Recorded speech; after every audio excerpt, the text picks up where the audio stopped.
Hi guys! Welcome back to my channel. So for today's video ay nandito ako ngayon sa may SM13 at may kikitain akong sobrang sikat talaga na social media influencer siya. So magkikita kami sa baba and I'm very excited to meet her kasi marami talagang nagre-request na magkita kami.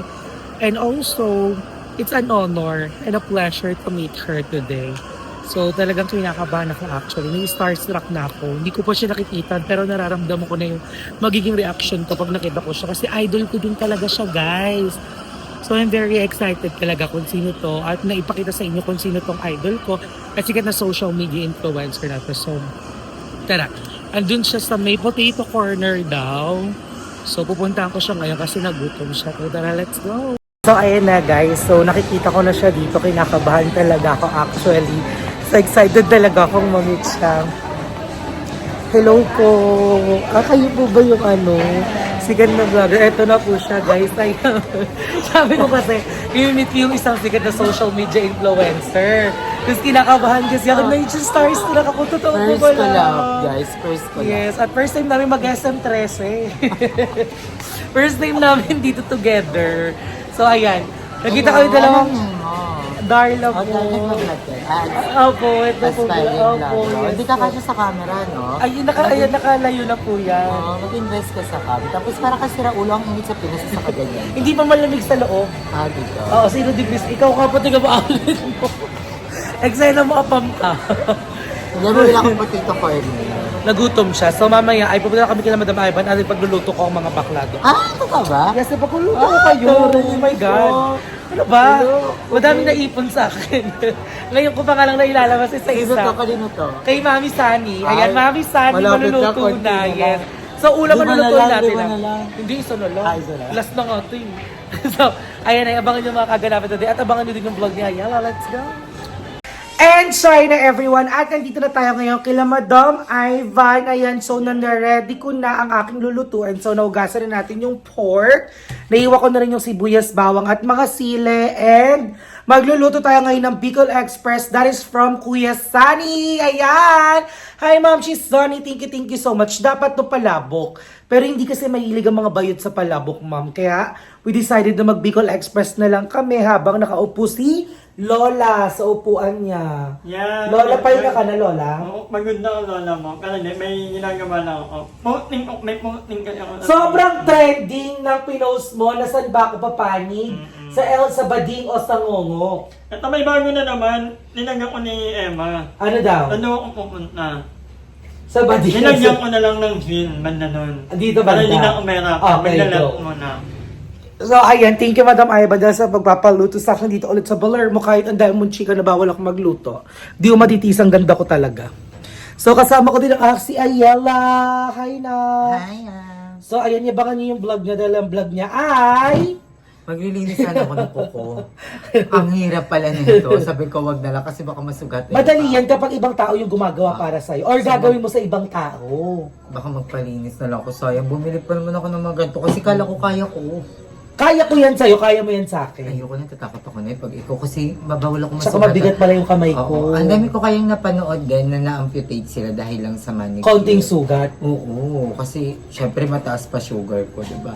Sabi daw kasi nila, pag mataas yung pag diabetic or mataas yung sugar mo, lahat ng sugar mo nasa paa. Totoo ba? Oo. So, yun. So, Kaya- kung nasugatan ka kahit konti, talagang... Umaano ka agad. Okay, so wag na nga. Let's go sa mga professionals ka na lang. So, yung bumili pa din ako ng... Ng cutie. Oo nga. So, feeling ko ako na lang gagamit niyan.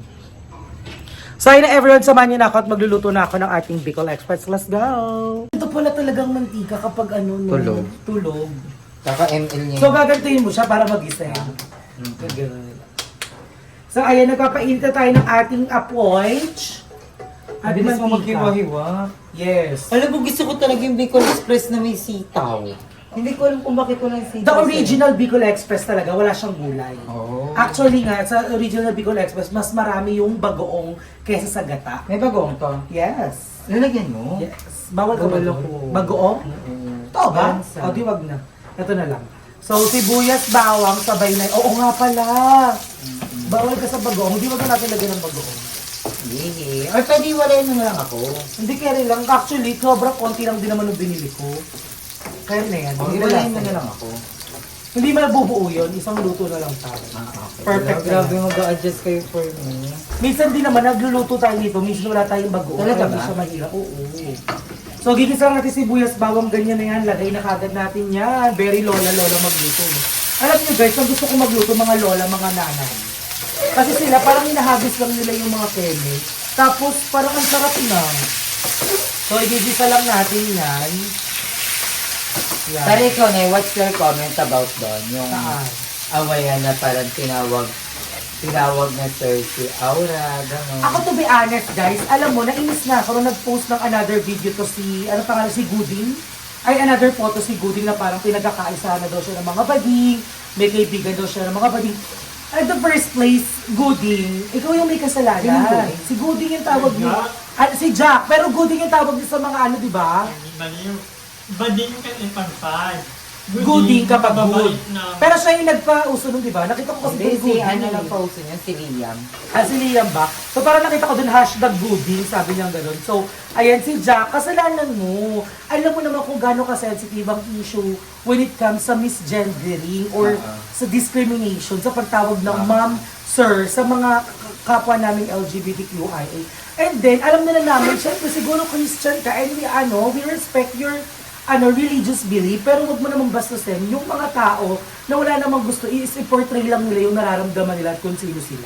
Diba? Tapos ngayon, victim ka dahil pinagkakaisahan ka na ng mga kabetihan sa annex, sa Facebook. Eh, ikaw naman yung gumawa talaga ng issue, girl. Hindi ikaw ang victim, to be honest.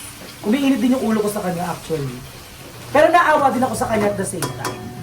Kasi nga naman, sobrang OA na nang ginagawa ng mga keki, pero hindi ka naman kasi gaganon kung hindi mo sinimulan. So yun lang yung ano ko, yung view ko dun sa nangyayari. Ikaw, anong-ano mo dun? Ako, syempre, yung sa ganyung part, kasi ano yan eh, pose yan eh. Oo, Tinight yan, oo. pinag-isipan Totoo. yan.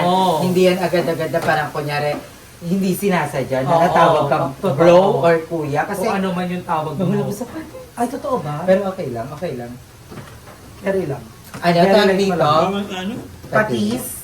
Kasi ano, parang influencer ka eh. Mm-mm. Hindi ka na, hindi mo alam kung sino yung mga nanonood sa'yo. Hindi mo alam kung sino yung mga taong nagdala sa'yo sa kung anong posisyong meron Correct, ka. diba? Malay mo may mga baklang nilook up ka, Oo. may mga baklang dahilan kung bakit nandyan ka, di ba? Kasi napakalaki ng platform mo. Mm-mm. Hindi ka naman 3 followers lang para makita mo kung sino lang yun nandun, Oo, di yung, ba? at hindi lang bihirang Oo. konting taong makakakita ng mga ipopost Oo, mo.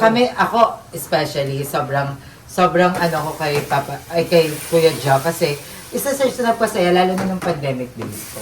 Lalo na dun sa, lagi namin yung pinapanood siya.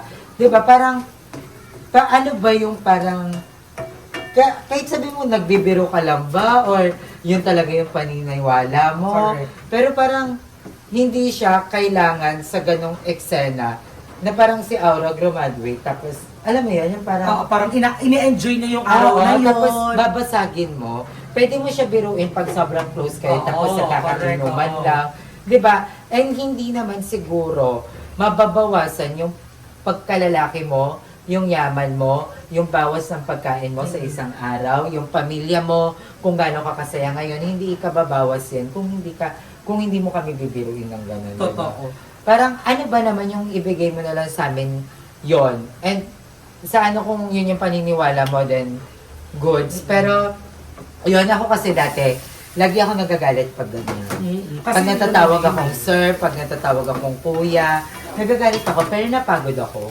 As in, nakakapagod mag-please sa mga taong sarado na yung utak nila para sa gano'n, 'di ba? Parang respetuhin ko na lang sila kung yun yung gusto nilang itawag sa akin, then fine. Wala namang mali yun sa inyo kasi wala eh. Yun yung tingin nyo. Oo. Pero I think for me is parang common sense na lang na parang Oo. nakikita mo, although boses lalaki, may pagka-boss lalaki, pero nakikita mo parang naka-long hair, di ba parang naka-makeup, may buging, naka-pambabae, parang parang mas okay na sabihin na ma'am kaysa sir. Although, hindi natin sila masisisi kasi nga baka hindi nila alam yung gender preference natin na baka mas okay sa atin na tinatawag tayong sir kaysa ma'am kasi parang mas hindi tayo naiilang pag tinatawag tayong sir. Pero, I understand kung sasabihin mo na ma'am sir. Di ba? Para kay Ma'am Sir, is it okay kung paano kita i-address, kung paano kung ano? Hindi may asamang magtanong. And hindi naman lahat sensitive pagdating dyan kasi naiintindihan namin. Oo.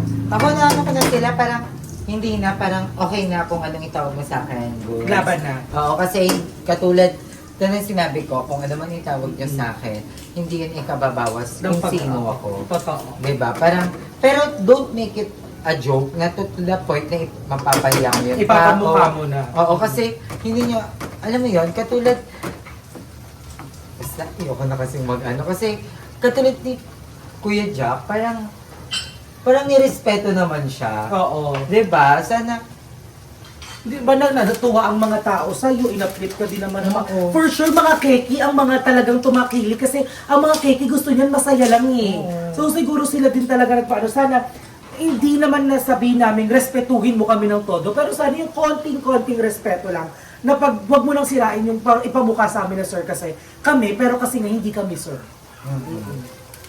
Di ba? Pwede sa ito.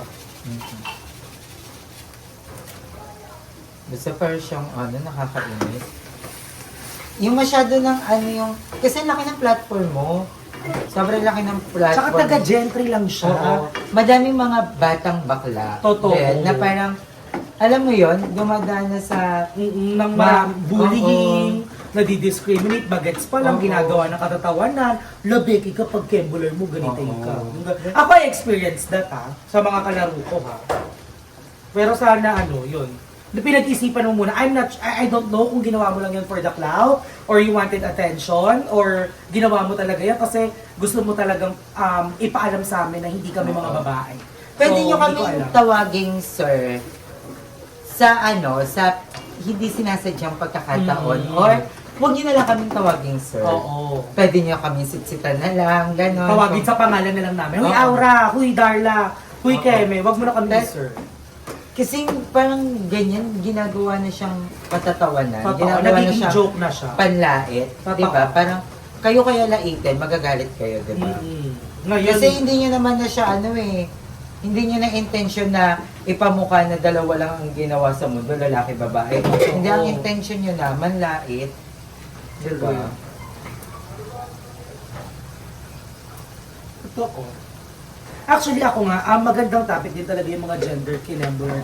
Pero ako wala pa, tapos na ako dyan. Parang pagoda na ako, bahala na. Pag narinig ko, hindi ko na lang papansin. Iniisipin ko na lang, hindi ako yung tinatawag niya. Ganon, parang, ay, God mo na. Ako nga, eto napanood ko ito, share ko lang. I'm a believer. Naniniwala ako sa Diyos, syempre. Pero sabi dun sa isang post na nakita ko, paano kayo iintindihin ng mga bakla o paano papasok ang mga bakla or parte ng LGBTQIA community plus sa simbahan kung pangaralan nyo siya ay sa ibang pangangataan. Parang, di ba nung Pride March, usually pag ganyan, may mga nagsasabi na, hindi ginawa ng Panginoon ng mga channeling kinembular, gawa kayo ng demonyo, yung mga gumaganon. No, paano nga kami makikinig sa inyo kung ganun nyo kami i-approach? Ganun. Dapat, kung gusto nyo makinig kami at gusto nyo pumasok kami sa ganyan, pakinggan namin yung sinasabi nyo. I know guys, you preach kasi. You preach. So makikinig naman kami.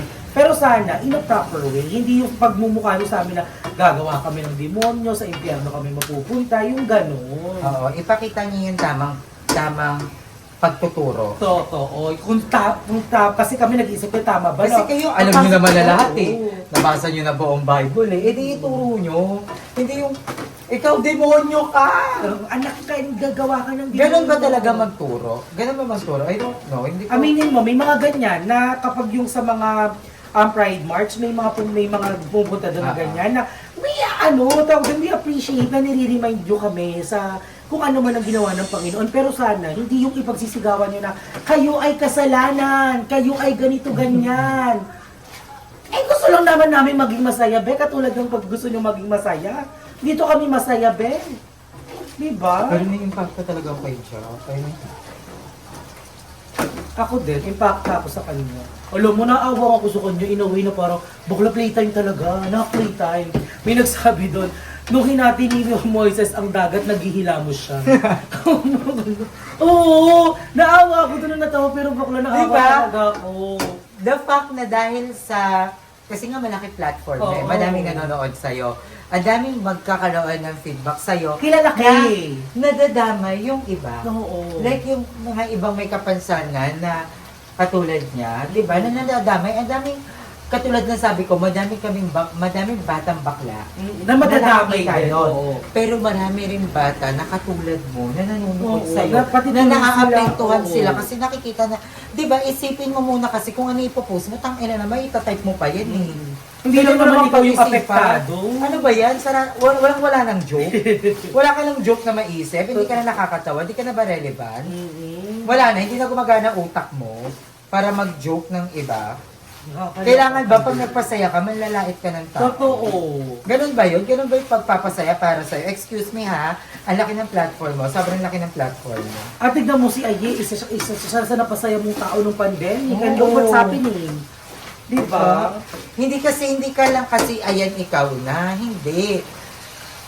Kasi ano yung mo man sa sarili mo hindi na hindi ka makikinig sa ibang tao, pero dapat na nandyan ka na at pinasok mo yung trabaho niyan, kasama mo na silang lahat. Totoo. Kasama mo na kaming lahat. So sa bawat galaw mo, pwede kaming maapektuhan, may mga pwedeng maapektuhan. Siguro ngayon ang dami ng mga batang nalulungkot na katulad mo.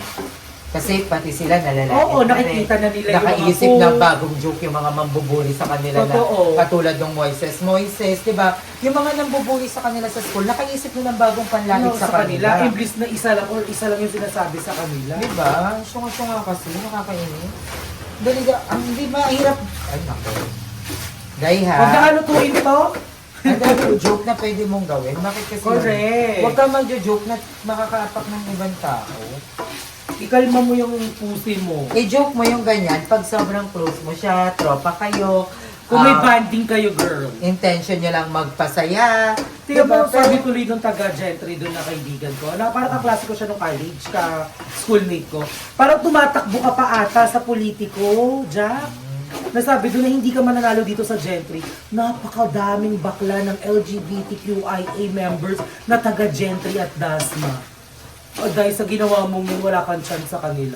Trust me. Bahala ka pa, ano? Hindi matatapos yung issue niya. Matagal yan bago kalimutan. Binilig mo. Sabi natin sa'yo, parang di siya maangka. Hindi makalimutan man o hindi, sana maging aral ko sa Oo. lahat. Lagdagan natin sila. Ikaw.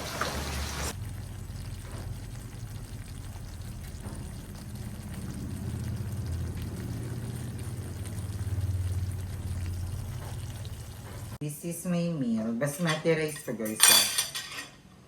Double kill to. Nirep ko din tong basmati rice.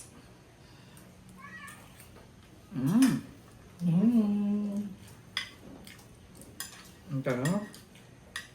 So, naiinis ka pa rin. Tatlo ang bagoong masarap. Sabi ko sa'yo kay Kerry. Magdaan ka na! Ako na yung sarap sa kanya, naiinis ako. Pero tapos naman na. Kaya ano natin siya? Lahat naman tayo, may mga nabibitawan talagang kahit ng mali. May mga bagay na nagagawa ng Jeep pinag-iisipan. Ang importante yung aral na makukuha natin doon. Pero wag kasi sa mga simpleng bagay.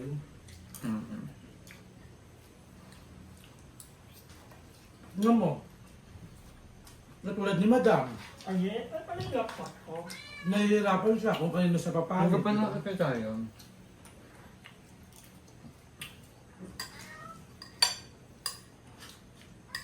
Ikaw, Madam, nahihirapan kang pumanin.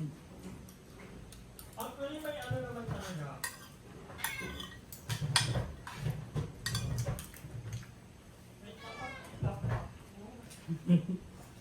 Nawala pa yung laptop ni Madam.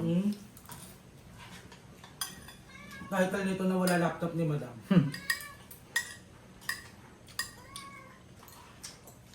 Pero hindi naman ako nabili. Oo. Ano? Ako, more of ano ako. More of kay Amara. Diba? Kasi wala namang ginagawa masama si Aura. Actually, yung post lang, nag-start naman yung ano dahil sa airphone. Na, na binatian ng ano na pang congratulations Lara for her. Kaya binati, in-nerd po niya her, hindi naman for her. Ano naman talaga naman. Wala mali sa aura. Ninipid lang ka ng mga ano. Kasi malaking platform yung ano ni, ano, marami tayong gumawa. Kasi may mga magyari mamaya na. Kasi pinag-isipan.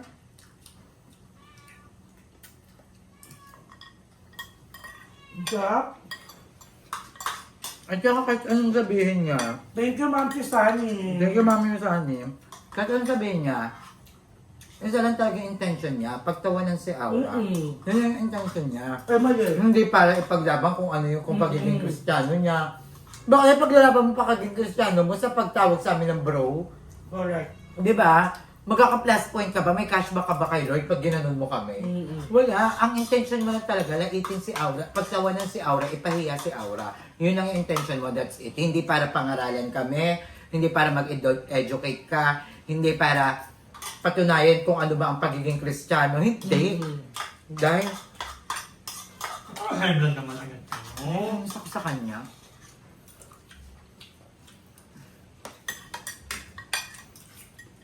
Well, Thank you na, Darla. thank you.